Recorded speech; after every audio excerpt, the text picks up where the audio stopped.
तो hello guys, welcome back to my channel. सबसे पहले तो दिल से धन्यवाद देना चाहूँगा उन नए लोगों को जो कि मेरे इस YouTube की फैमिली में जुड़े हैं। आज ही एक मेंबर जुड़ा है, उनको दिल से धन्यवाद देना चाहूँगा। और आपका ये प्यार मुझे मोटिवेट करता है और मैं हर दिन कोशिश करूँगा अपने आप को इम्प्रूव करने की। आप अपना प्यार ऐसे देते रहिए। और ये वीडियो थोड़ा लंबा होगा बिकॉज एक दिन पहले मैंने एक वीडियो डाला था, शॉर्ट डाला था, जिसमें मैंने बताया था कि आवारापन 2, धूम 4 और हेरा फेरी 3 फ्लॉप ना हो जाए, ऐसा मुझे डर लग रहा है। और मैं इस बात को थोड़ा विस्तार से बताना चाहूँगा कि ऐसा क्यों मुझे फील हो रहा है।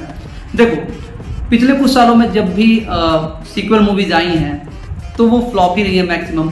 चाहे हम आजकल लव आजकल 2 की बात कर लें, चाहे रेड 2 की बात कर लें, चाहे आपके हाउसफुल 5 की बात कर लें, आपके सन ऑफ सरदार 2 की बात करो, और अभी रिसेंटली जो सबसे बड़ी बजट की मूवी थी वॉर 2, वो फ्लॉप हो गई। ऐसा नहीं कि स्टार का छोटी थी, कोई छोटा एक्टर था, नहीं, कहानी वीक थी, ऑडियंस को पसंद नहीं आई, वीएफएक्स कहीं वीक थे। कॉमेडी मूवीज़ की बात हो तो उनके कॉमेडी वैसे नहीं थी जैसे होती थी। तो इन सभी बातों को ध्यान में देते हुए अभी फ्यूचर में कुछ सीक्वल मूवी आ रही है जो कि काफ़ी डिमांडिंग है और काफ़ी बड़े प्रोडक्शन की हैं, जिनमें आवारापन 2 है, धूम 4 है और हेरा फेरी 3 है। अब इन तीनों मूवी के नाम जो मैंने लिए हैं, ये तीनों ही कोई नॉर्मल मूवी नहीं है। अगर मैं आवारापन 2 की बात करूँ तो इसका जो पहला आवारापन आया था, जिसमें लीड में थे इमरान हाशमी, श्रिया सरन, डायरेक्ट किया था मोहित सूरी ने। और देखो, जब ये मूवी उसमें रिलीज हुई थी ना, तो उस समय बहुत ज़्यादा तो नहीं चली थी, लेकिन इंटरनेट पे समय के साथ आगे बढ़ते हुए जैसे ही इसने बम फोड़ा है, लोगों की डिमांड बढ़ती गई। इमरान हाशमी जहाँ भी जाते थे, जिस इंटरव्यू में जाते थे, उनसे यही पूछा जाता था कि आवारापन 2 कब बनेगी। और इस साल इमरान हाशमी ने इस मूवी का अनाउंसमेंट कर दिया कि आवारापन 2 अब फाइनली तैयार हो रही है, कहानी लिखी जा रही है, उसकी शूटिंग जो है अगले महीने से स्टार्ट हो जाएगी, नेक्स्ट ईयर हमें देखने को मिल जाएगी। लेकिन डर क्या है, डर मैं बताता हूँ। देखो, जो पहली मूवी थी वो डायरेक्ट की थी मोहित सूरी ने, और इस मूवी को डायरेक्ट करेंगे आवारापन 2 को नितिन कक्कर, जो कि एक डायरेक्टर हैं जिनकी मूवी उन्होंने डायरेक्ट की है वो है नोटबुक, फिल्मिस्तान और जवानी जाने मन।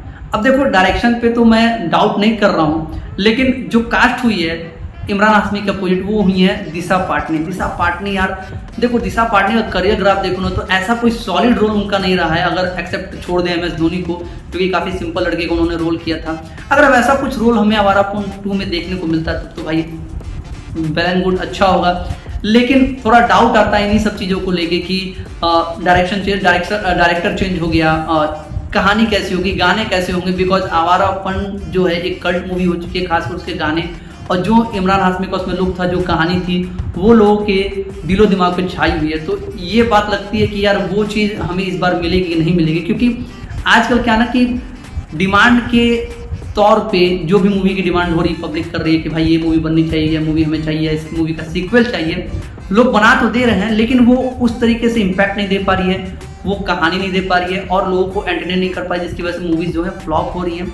तो यार आवारापन 2 को लेकर थोड़ा डर बना हुआ है। लेकिन आपका क्या कहना है आवारापन 2 को लेके, ये मुझे कमेंट करके बताइए। अब बात करते हैं धूम 4 की। धूम 4 जिसमें इस बार रणबीर कपूर है, ठीक, डायरेक्टर है आयान मुखर्जी, और रिबूट है, यानी कि इसका धूम 2 या धूम 3 से कोई भी लेना देना नहीं है।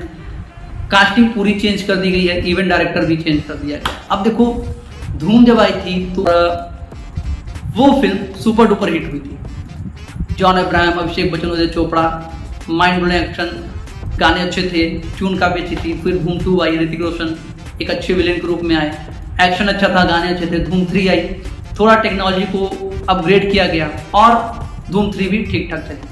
अब 12 साल के बाद धूम 4 की बातें फाइनल हुई, लेकिन इसके पहले बहुत लोगों के नाम आए। शाहरुख खान का नाम आया, सलमान खान का नाम आया, रणवीर सिंह का नाम आया, तो ऐसे बहुत सारे नाम आए। लेकिन जो 2 सालों में रणबीर कपूर का जो परफॉर्मेंस रहा है, ऑडियंस ने उनको जितना प्यार दिया, उसको मद्देनजर रखते हुए धूम 4 के लिए रणबीर कपूर को साइन किया गया और कंफर्म कर दिया गया कि धूम 4 रणबीर कपूर करेंगे।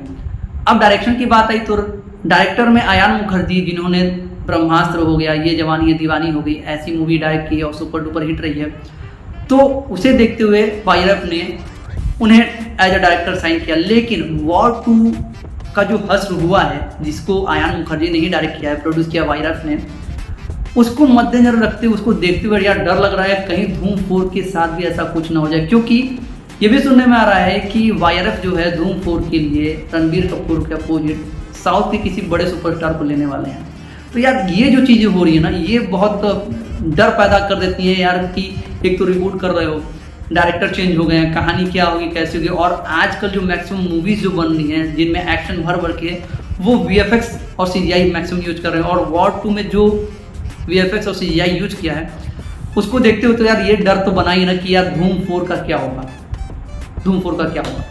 आपका क्या कहना है धूम 4 को लेके वो कमेंट करके जरूर बताइएगा। अब बात करूंगा मैं हेरा फेरी 3, the most anticipated and the most popular and demanding movie of the year, नहीं ऑफ द इंडिया। हेरा फेरी जब आई थी, प्रियदर्शन सर ने उसे डायरेक्ट किया था, ठीक है। और रिसेंट इंटरव्यू के दौरान उन्होंने बताया कि हेरा फेरी जो बनी थी हिंदी में और जो उन्होंने ओरिजिनल बनाई थी वो frame to frame even dialogue जो थे वो ओरिजिनली हिंदी में डब कर दिए गए और वो मूवी कल्ट हो गई। फिर आई हेरा फेरी 2 जिसे डायरेक्ट किया था नीरज बोरा सर ने, जो कि अब हमारे साथ नहीं है। वो मूवी भी सुपर डुपर हिट रही। अब उसके बाद बहुत डिमांड होने लगी, भाई हेरा फेरी 3 लेके आओ, 3 लेके आओ। एक बार तो हेरा फेरी 3 का अनाउंसमेंट भी कर दिया गया जिसमें परेश रावल, सुनील शेट्टी, अभिषेक बच्चन, जॉन अब्राहम, ये सभी लोग थे। इसकी शूटिंग भी हो गई थी लेकिन वो फिल्म नहीं बनी, आगे नहीं बढ़ी। समय बीतता गया, ये हुआ कि भाई अक्षय सर ने हेरा फेरी 3 अब नहीं करेंगे, वो छोड़ दिया है। फिर कार्तिक आर्यन का नाम आया, इवन साइन भी कर लिया गया। फिर कंट्रोवर्सी हुई, लोगों ने एक्सेप्ट नहीं किया कि भाई कार्तिक आर्यन अगर आएंगे राजू के रोल में तो हम एक्सेप्ट नहीं करेंगे। फिर फाइनली ये अनाउंसमेंट हुआ कि भाई तीनों जो है बाबू राव, श्याम और राजू एक साथ आने वाले हैं और हेरा फेरी 3 बनने वाली है। अक्षय कुमार ने उसके राइट्स खरीद लिए हैं और वो प्रोड्यूस भी कर रहे हैं। तब तक एक और धमाका हो गया कि भाई परेश रावल सर हेरा फेरी 3 को छोड़ रहे हैं। अब ये टेंशन हो गया कि भाई जब बाबू राव ही नहीं होगा, इतना जो मोस्ट इंपॉर्टेंट कैरेक्टर, तो बने कैसे। इवन ये भी तक शोर हो गया कि भाई प्रियदर्शन सर से परेश रावल सर से भाई 36 का आंकड़ा हो गया है, सोच नहीं मैच हो रही है फिल्म को लेके, तो क्रिएटिव डिफरेंस आ गया। तो ये सारी चीज़ें हुई, लेकिन फाइनली ये हो गया कि भाई परेश रावल जो है अब ये मूवी कर रहे हैं। लेकिन एक कंट्रोवर्सी सच चल रही थी कि प्रियदर्शन सर उसे डायरेक्ट नहीं करेंगे। लेकिन अभी रिसेंट एक इंटरव्यू के दौरान ये प्रियदर्शन सर ने बताया कि देखो डायरेक्ट मैं करूँगा ये भी श्योर नहीं है, क्योंकि जो प्रियदर्शन सर चाहते हैं कि मूवी जिस तरीके से बनाना चाहते हैं, अगर उस तरीके से सब चीज़ें सही हुई तब तो प्रियदर्शन सर इस मूवी को डायरेक्ट करेंगे। लेकिन इस मूवी की शूटिंग जो है नेक्स्ट ईयर फरवरी और मार्च में स्टार्ट हो जाएगी और ये हमें लगता है कि अगले साल लास्ट में या फिर 2027 में देखने को मिलेगी। लेकिन अभी प्रियदर्शन सर इस मूवी को डायरेक्ट नहीं करेंगे। फिलहाल अभी तो यही न्यूज़ है, अभी उन्होंने कंफर्म नहीं किया कि वो करेंगे नहीं करेंगे। लेकिन ये डर बैठा हुआ है कि यार इतनी सारी कंट्रोवर्सी होने के बाद, इतना डिमांड है हेरा फेरी 3 का, इतने लोग इसके पीछे भाग रहे हैं और आए दिन कुछ ना कुछ सुनने को मिल रहा है, तो क्या जो मज़ा और जो इम्पैक्ट हेरा फेरी में या हेरा फेरी 2 में हमें मिला था, जो कॉमेडी देखने को मिलेगी थी, क्या वो सेम चीज़ हमें हेरा फेरी 3 में मिल पाएगी? बिकॉज बहुत सारी चीज़ें हो गई हैं। प्रियदर्शन सर ने भी कंफर्म नहीं किया कि वो इस मूवी को डायरेक्ट करेंगे या नहीं करेंगे, आखिर इस मूवी को डायरेक्ट कौन करेगा। और इतनी सारी कंट्रोवर्सी होने के बाद क्या जिस तरीके से उस टाइम पे परेश रावल हो गए, अक्षय सर हो गए या सुनील शेट्टी हो गए, उन्होंने रोल किया था, अदा किया था, अपने किरदार को निभाया था, जो कॉमेडी उस समय हुई थी, जो किरदार आए थे, क्या वही किरदार इसमें कंटिन्यू होंगे, कोई नई चीज़ें होंगी, क्या होंगी? तो ये सारे सवाल दिमाग में आते हैं और ये देख कर लगता है कि भाई हेरा फेरी 3 कहीं फ्लॉप ना हो जाए। तो देखो मेरी भावनाएं जो थी वो मैंने बता दी कि इन तीनों फिल्मों को लेकर मेरी भावनाएं क्या है, मुझे क्यों डर लग रहा है इन फिल्मों को लेकर, वो मैंने बता दी। अब आपको आप मेरी बात से सहमत हो वो आप कमेंट करके बताओ, और आपको क्या लगता है कि यह तीनों फिल्में अगर बनती हैं तो फ्लॉप होंगी या सुपर हिट होंगी? क्योंकि डायरेक्टर की बात करूँ तो आवारापन 2 के डायरेक्टर चेंज हो चुके हैं, धूम 4 के भी डायरेक्टर चेंज हो चुके हैं, इवन हेरा फेरी 3 के डायरेक्टर अभी कंफर्म नहीं हुए हैं। तो इन सभी बातों को ध्यान में देखते हुए लगता है कि भाई डर तो लग रहा है कि तीनों फिल्मों का क्या होगा। फिंगर क्रॉस बने तो अच्छी बने, क्योंकि तीनों ही फिल्में लोगों के दिलो दिमाग पर छाई हुई हैं, दिलों से जुड़ी हुई हैं। अब देखो क्या होता है। फिलहाल मेरा इतना ही कहना था, आपका क्या कहना है इस पर कमेंट करके बताइए। और मेरा ये वीडियो पसंद आया तो लाइक शेयर सब्सक्राइब बिल्कुल फ्री है, ऐसे सपोर्ट करते रहिए अपने भाई को। आपका भाई ऐसे काम करता रहेगा, मेहनत करता रहेगा और आगे बढ़ता रहेगा। मैं आपको मिलूंगा अपने अगले वीडियो में, तब तक के लिए बाय बाय।